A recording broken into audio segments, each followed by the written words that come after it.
꼰대라는 단어를 들어보셨습니까? 고집센 늙은이를 칭하는 말입니다. 요즘 우리 주변에 고집이 강하고 다른 사람을 배려하지 않는 꽉 막힌 사람들을 꼰대라고 합니다. 그런데 이제는 요즘에 연세가 드신 분만 있는 것이 아니라 나이에 관계없이 정말 앞뒤가 꽉 막힌 사람들이 많이 있음을 보게 됩니다. 젊은 사람도 그렇고요, 30대도 그렇고요, 40대도 그렇고 정말 앞뒤가 꽉 막혀서 말이 통하지 않습니다. 사전적인 의미는 늙은이 혹은 선생님을 이르는 은어로 사용이 됩니다. 그러나 일반적으로 자신의 나이, 경험들을 이유로 타인에게 일방적으로 권위적인 행동을 가하는 사람을 가리킬 때도 이 단어가 사용이 됩니다. 꼰대의 특징을 한번 제가 말씀을 드릴 텐데, 내가 누군지 알아! 이렇게 반응하는 사람, 그 다음에 내가 너만 했을 때 말이야! 이렇게 얘기하는 사람도 있고요. 어디 감히! 이렇게 얘기하고, 네가 뭘 안다고 그래? 어떻게 나한테 이럴 수 있어? 마지막입니다. 내가 그걸 왜 해야 돼? 이 중에서 한 4개 정도가 해당이 되면 거기에 포함되어 있다라고 생각을 하시면 거의 맞아요. 저는 한번 살펴보니까 저는 한 3.5개 정도 되는 것 같습니다. 그래서 약간 저도 좀 포함이 되지 않을까.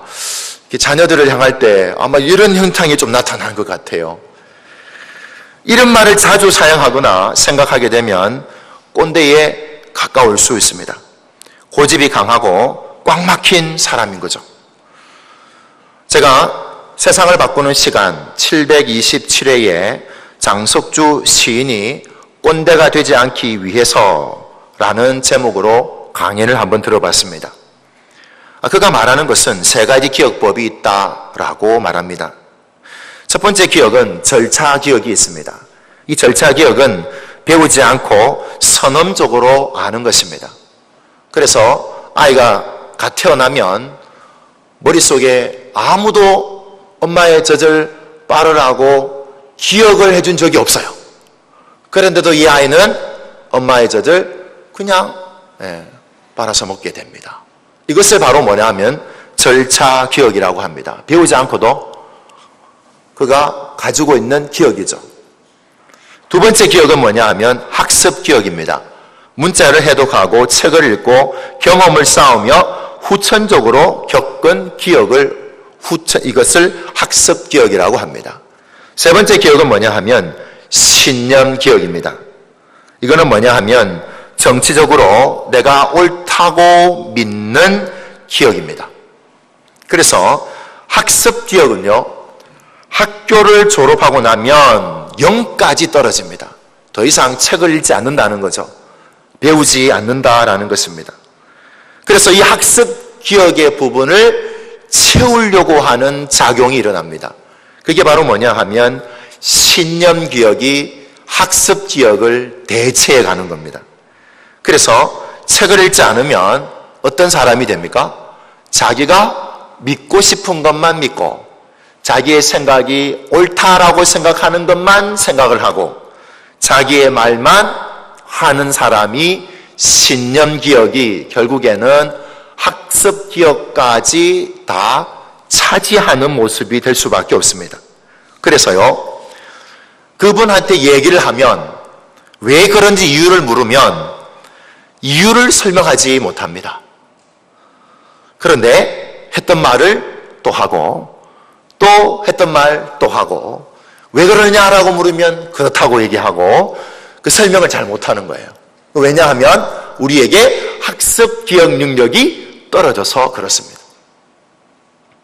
그래서 학습 기억은요, 책을 읽거나 경험을 통해서 쌓이게 됩니다. 그래서 우리는요, 하나님의 말씀을 읽으면은 학습 기억이 늘어나게 될 줄로 믿습니다. 학습 기억이 늘어나면 신념 기억은 어떻게 될까요? 그 조금만 이렇게 차지하게 되겠죠. 오늘 말씀을 통해서 우리가 하나님의 말씀을 통해서 깨닫는 부분들이 있습니다. 하나님의 말씀을 통해서 깨닫지 않으면 우리는 꼰대가 될 가능성이 더욱더 높아질 수밖에 없습니다. 오늘 78편의 내용은 하나님께서 북쪽 이스라엘 백성을 향하여서 멸망할 수밖에 없는 이유가 무엇인지 잘 묘사되어 있습니다. 이스라엘 역사를 돌아보면 다시는 그런 삶을 살지 말라라고 가리키라, 자손들에게 가르쳐주라, 후대에게 이 말씀대로 살려고 기억하게 가르쳐라 라고 이 시편 78편에 기록이 되어져 있습니다. 우리가 읽었던 본문은요 40절에서 55절 사이에 불과합니다. 그러나 1절부터 72절까지의 전체의 내용을 살펴보면 그들이 북쪽 이스라엘이 멸망당할 수밖에 없었던 것은 하나님의 말씀을 가르치지 않았기 때문에 그들이 멸망하고 하나님의 말씀을 기억하지 않았기 때문에 하나님 앞에서 버림받은 백성이 되었다라고 알려주고 있습니다. 멸망을 당한 거죠. 우리에게도 그런 역사가 있었습니다. 일제가 강제적으로 점령한 시기가 역사적으로 보면 1910년 8월 29일 한일 합병 이후로 1945년 8월 15일까지 약 35년간 강제적으로 점령을 당했습니다. 제가 어릴 때에는 일제 식민지 이렇게 배웠는데 요즘에는 어떻게 얘기합니까? 일제 강점기 이렇게 얘기합니다. 정확하게. 강제적으로 점령을 했거든요. 그래서 그런 경험을 우리는 갖고 있습니다. 그래서 45년에 해방을 했는데 해방할 때에 남과 북이 나누어져서 해방을 했고 1950년에는 전쟁이 일어났으며 3년 동안의 전쟁 포화 속에서 모든 것을 잃을 수밖에 없었습니다. 정확히 우리나라는 무슨 문제로 이런 일을 겪었는지 잘 구분해낼 수가 없습니다. 분명한 것은 한 나라의 흥망성쇠가 하나님의 손에 있다라는 것입니다. 그래서 우리들도 하나님의 말씀을 가르치지 않으면 이스라엘 역사가 그랬던 것과 같이 우리나라도 그런 역사를 가지고 있는데 다시는 그런 일들이 나타나지 않기 위해서 하나님의 말씀을 가르쳐야 될 줄로 믿습니다. 오늘 말씀을 통하여서 78편에 하나님의 말씀을 가르쳐서 기억해 하게 되면 오늘 78편 8절 말씀을 읽어보면 제가 읽어드리겠습니다. 이런 내용이 담겨져 있습니다. 그들의 조상들 곧 완고하고 패역하여 그들의 마음이 정직하지 못하며 그 심령이 하나님께 충성하지 아니하는 세대와 같이 되지 아니하게 하려 하심이로다. 이 말씀을 기록한 것은 그런 세대와 같이 만들지 않기 위해서 이렇게 하나님의 말씀을 기록을 했습니다. 소망합니다. 오늘 말씀을 듣고 우리들의 삶 속에서도 이런 완고하고 패역하고 하나님 앞에서도 꼰대와 같이 하나님의 말씀에 불순종하는 사람처럼 살지 아니하고 하나님의 말씀에 순종하며 말씀대로 살아가기를 간절히 소망합니다. 그래서요 42절 말씀을 한번 읽어보도록 하겠습니다. 42절 말씀 다 같이 한 목소리로 시작. 그들이 그의 권능의 손을 기억하지 아니하며 대적에게서 그들을 구원하실 날도 기억하지 아니하였도다. 그들이 하나님 앞에서 하나님의 말씀을 기억하고 정말 완고하고 패역한 민족이 아니라 하나님 앞에 순종하고 말씀을 지키는 삶을 살아가기를 원했습니다. 그렇게 하기 위해서 오늘 말씀의 42절 첫 번째 부분이 뭐냐 하면 하나님의 권능의 손을 기억하라 라고 말씀하고 계십니다. 하나님의 권능의 손은 어떤 손이 있겠습니까? 그런데 오늘 본문을 보니까 권능의 손을 기억하지 아니했다라고 합니다. 이 권능의 손을 기억하지 아니한 것은 도대체 무엇이 있었을까 생각을 한번 해봤습니다. 앞부분을 살펴보니까 40절과 41절 말씀에 하나님 앞에 그런 모습으로 살아가는 것을 보게 됩니다. 우리 40절과 41절 말씀을 한번 읽어보도록 하겠습니다. 시작. 그들이 광야에서 그에게 반항하며 사막에서 그를 슬프시게 함이 몇 번인가. 그들이 돌이켜 하나님을 거듭 시험하며 이스라엘의 거룩하신 이를 노엽게 하였도다. 하나님의 권능의 손을 기억하지 않으니까 이런 일들이 나타났다라는 것입니다. 그러면 한번 살펴보겠습니다.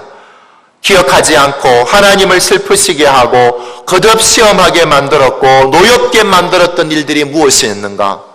출애굽기 17장 말씀을 살펴보니까 르비딤에 장막을 쳤을 때에 백성이 마실 물이 없어서 모세와 다투었습니다. 백성들이 목이 말라 물을 찾으면서 모세에게 대하여 원망하고 하나님을 시험했습니다.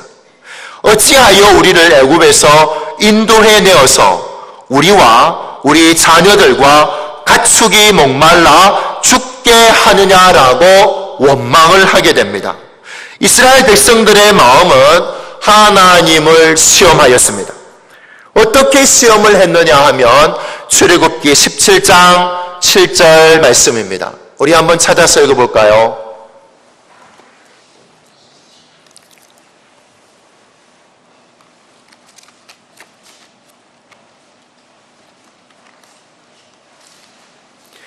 (108쪽에) 나와 있습니다.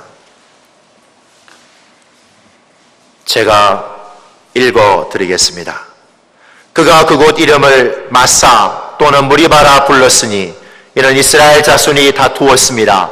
또는 그들이 여호와를 시험하여 이르기를 여호와께서 우리 중에 계신가 안 계신가 하였음이더라. 아멘. 하나님을 어떻게 시험을 하였습니까? 하나님이 여기 계시는가 안 계시는가 하나님을 시험했습니다. 모세와 싸우고 하나님을 시험했습니다. 하나님께서 우리 가운데에 계시는가 안 계시는가 그렇게 하나님을 향하여서 시험을 한 겁니다. 하나님이 이스라엘 백성들 가운데 계시지 않았습니까? 그렇지 않습니다. 오늘 본문에 읽었었던 출애굽기 17장은 바로 하나님께서 그들에게 마실 물을 주는 장면입니다. 반석을 쳐서 하나님께서 온 백성에게 마실 물을 주셨습니다. 그때에 그들은 하나님을 시험을 했는데 그곳에서 이 사건이 일어나기 이전에 출애굽기 15장 말씀을 살펴보게 되면 마라에서 쓴물을 단물로 바꾸어 주신 하나님의 역사하심이 있었습니다. 그럼에도 그들은 하나님이 계시는가 안 계시는가 라고 생각을 할 수밖에 없었습니다. 그뿐만이 아닙니다. 이 마라의 쓴물에서 단물을 바꾸고 난 뒤에 얼마 가지 않자 그곳에 엘림이라는 곳에 하나님께서는 이미 예비하신 12개의 샘물이 있었습니다. 70그루의 나무를 하나님께서는 예비해 주셨습니다. 그럼에도 그들은 알지도 못했고 하나님을 원망하면서 목마르다라고 하나님 앞에 모세 앞에 섰습니다. 또 한 가지 있습니다. 출애굽기 16장 말씀을 살펴보게 되면 하나님의 살아계심과 하나님의 그곳에 계심이 바로 출애굽기 16장에 잘 나타나 있습니다. 여러분, 출애굽기 16장에는 어떤 내용이 있습니까? 여러분 기억나십니까? 출애굽기 16장에는 하나님께서 만나와 메추라기로 이스라엘 백성을 먹이셨다라는 부분이 나옵니다. 하늘 문을 열어서 만나를 비같이 내려주셨습니다. 하나님의 권능의 손이 그들 가운데에 임재했을 때에 이 만나를 먹을 수가 있었습니다. 그런데도 민수기 21장 5절 말씀에 보면 이런 말씀으로 하나님을 원망하고 대적합니다. 제가 읽어드리겠습니다. 백성이 하나님과 모세를 향하여 원망하되 어찌하여 우리를 외국에서 인도하여 내어 이 광야에서 죽게 하는가? 이곳에는 먹을 것도 없고 물도 없도다. 우리 마음이 이 하찮은 음식을 싫어하노라 하매. 하나님의 권능의 손으로 말미암아 하늘 문을 열어서 비같이 내려져 있는 그 만나를 향하여서 무엇으로 여겼느냐 하면 하찮은 음식으로 여겼습니다. 가치 없는 음식으로 여긴 것입니다. 싫어하고 미워하고 가증히 여겼습니다. 싫어하는 것을 넘어서 강한 거부감을 느낄 만큼 하나님을 멸시한 것을 지켜보게 됩니다. 하나님이 분명히 거기 계시는데도 그들은 출애굽기 17장 앞에서 그곳에서 목이 마르다고 하나님이 여기 계시는가 안 계시는가 하나님을 시험하는 백성이 되었습니다. 그러면서 오늘 시인은 시편 78편을 통하여서 북쪽 이스라엘이 멸망하고 지금 이 순간에도 이스라엘 백성들이 하나님의 말씀을 기억하지 않고 여전히 하나님이 계시는가 안 계시는가라는 생각을 갖고 있다라는 것입니다. 오늘 이 말씀을 듣는 우리들도 마찬가지입니다. 우리 하나님이 여기에 계시는가 안 계시는가라고 생각이 되면 우리도 예외 없이 이스라엘 민족과 같이 이스라엘 민족, 북쪽 이스라엘 민족과 같이 멸망을 당할 수밖에 없습니다. 마치 우리가 식민지 시대를 겪고 일제의 강점기를 겪고 6.25의 전쟁을 겪었던 것과 같은 그런 일이 다시 일어나지 말아야 되는데 무엇을 잊어버렸느냐 하면 하나님의 권능의 손을 기억하지 못하고 후손들에게 하나님의 말씀을 가르치지 못하고 자녀들에게 하나님의 말씀을 가르치지 못하기 때문에 하나님의 권능의 손을 잊어버릴 수밖에 없었습니다. 그래서 그렇게 하지 말자라고 시인은 말하고 있습니다. 두 번째 말씀입니다. 우리 42편 말씀을 다시 한 번 더 읽어보도록 하겠습니다. 시작.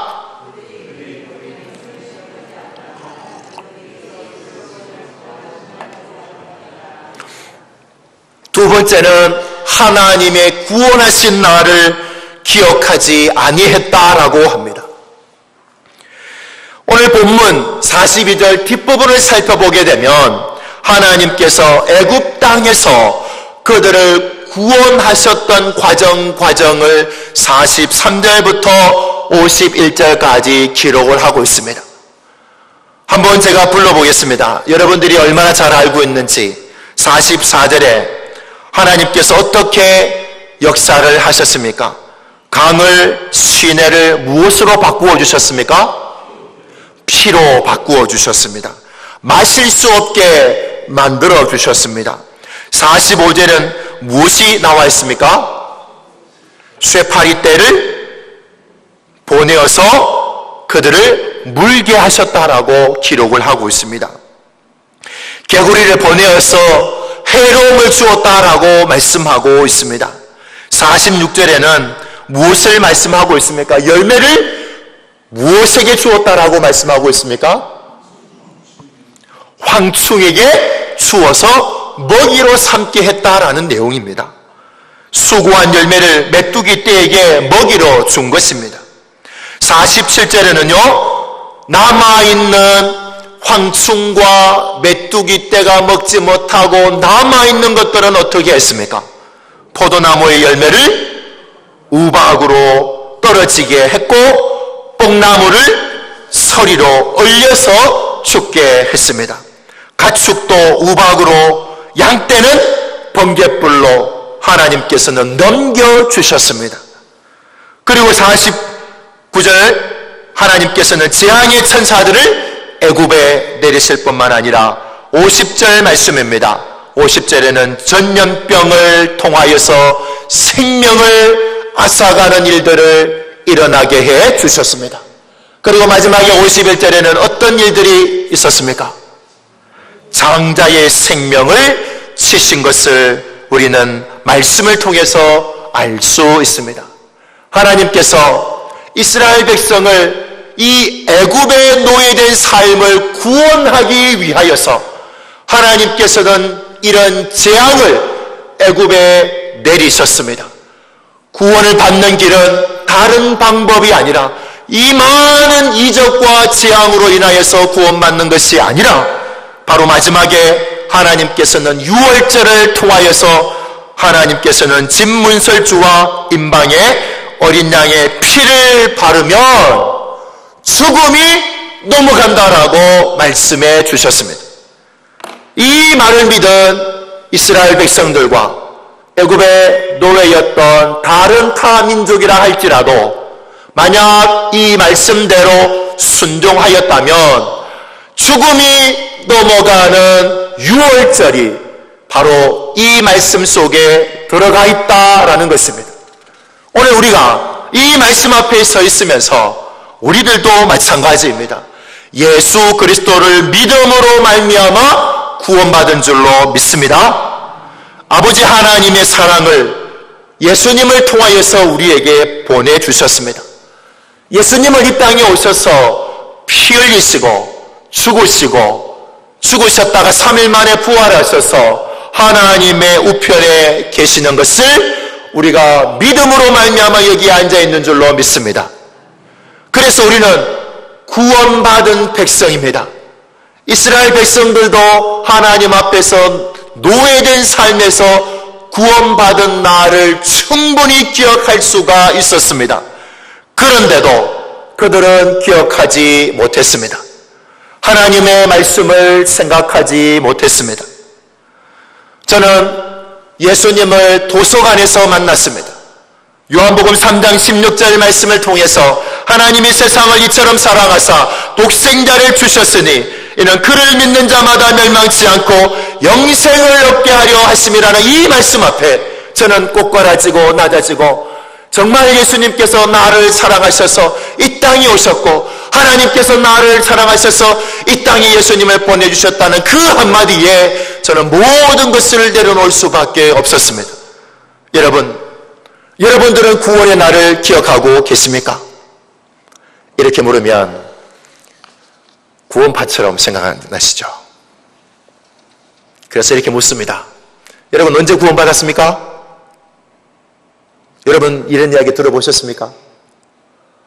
구원파는 반드시 물어봅니다. 언제 구원받았는지. 오늘 이것을 기억하라는 것이 아닙니다. 중요한 것은 우리가 예수님을 믿음으로 말미암아 구원받았다라는 것입니다.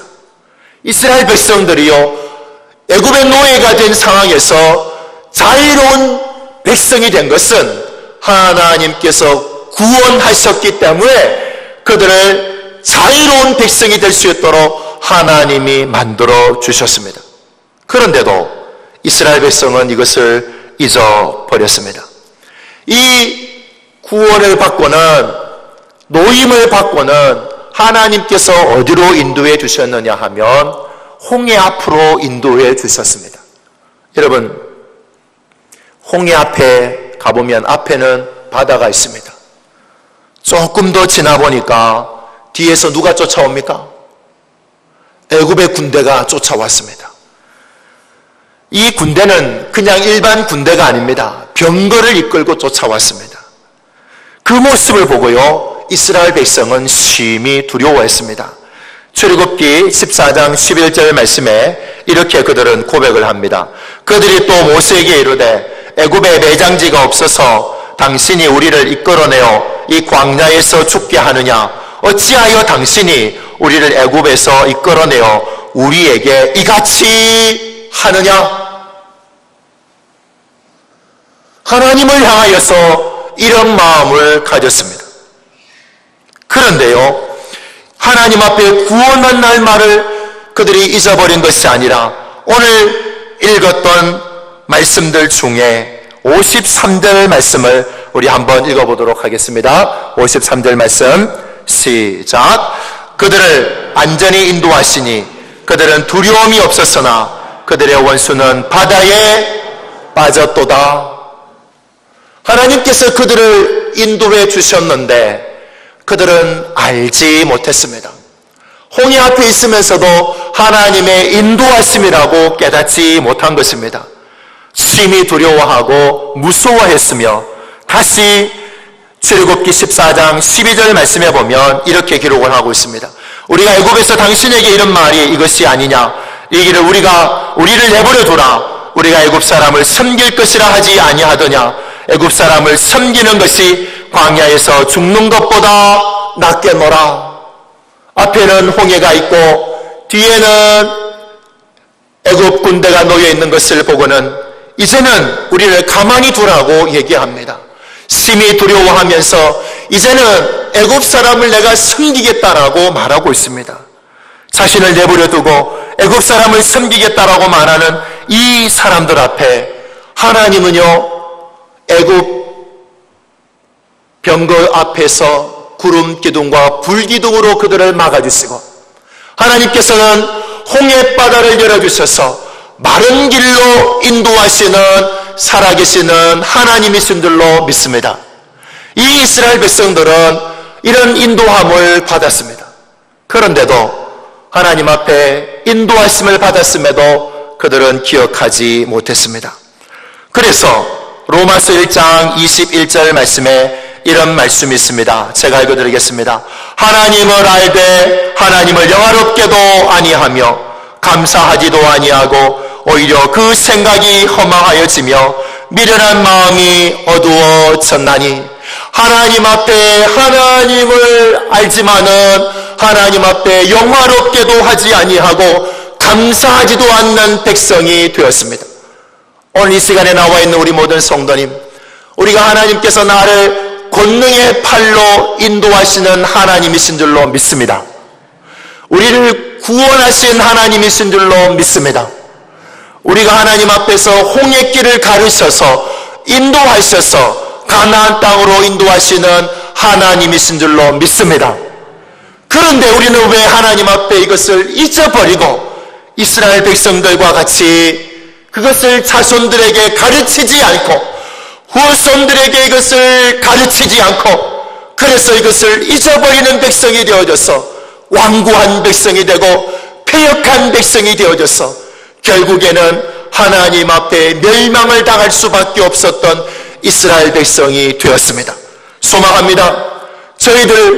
우리들은 하나님의 말씀을 기억하며 가르칠 수 있는 삶이 되시기를 소망합니다. 만약 이것을 하지 않으면은 우리는 하나님 앞에 꼰대와 같은 인생을 살아갑니다. 하나님의 말씀을 듣고도 내가 가지고 있는 생각을 버리지 않는 것입니다. 결국에는 어떻게 되느냐 하면 시편 78편 60절 말씀에 이렇게 하나님께서는 실로의 장막을 떠나버리시게 되었습니다. 62절 말씀에 백성들을 칼에 넘겨버리셨습니다. 63절에 청년은 불에 살라지고 내버려 두셨습니다. 64절에 제사장들은 칼에 엎드러지고 67절에 장막을 버리는 일들이 나타날 수밖에 없었습니다. 우리도 예외가 아닙니다. 우리가 하나님 앞에 하나님의 말씀을 가르치지 않고 기억하지 않고 하나님 앞에 불순종하는 백성이 되면 우리도 예외 없이 똑같이 또 다른 전쟁이 우리 앞에 놓여져 있을 수 있습니다. 그러므로 하나님의 권능의 손을 잊지 마시기를 바랍니다. 그러므로 구원의 날을 기억하시기를 바랍니다. 그러므로 나를 인도하신 하나님을 기억하시기를 바랍니다. 그리하여서 주님 앞에 쓰임을 받을 수 있는 하나님의 백성이 되기를 간절히 소망합니다. 기도하겠습니다. 하나님 감사합니다. 하나님을 기억할 수 있는 한 사람 한 사람 되게 하여 주시옵소서. 이스라엘 백성이 하나님의 말씀을 가르치지 않고 하나님을 떠나 하나님 앞에 칼에 넘어지게 되고 하나님 앞에 버림받은 백성이 되었습니다. 하나님, 저희들은 하나님이 우리에게 역사하셨던 권능의 성과 구원의 날과 인도하심을 가르치며 기억할 수 있는 삶이 될 수 있도록 역사하여 주시옵소서. 간절히 소망하며 이 모든 것 예수 그리스도의 이름으로 기도하옵나이다. 아멘.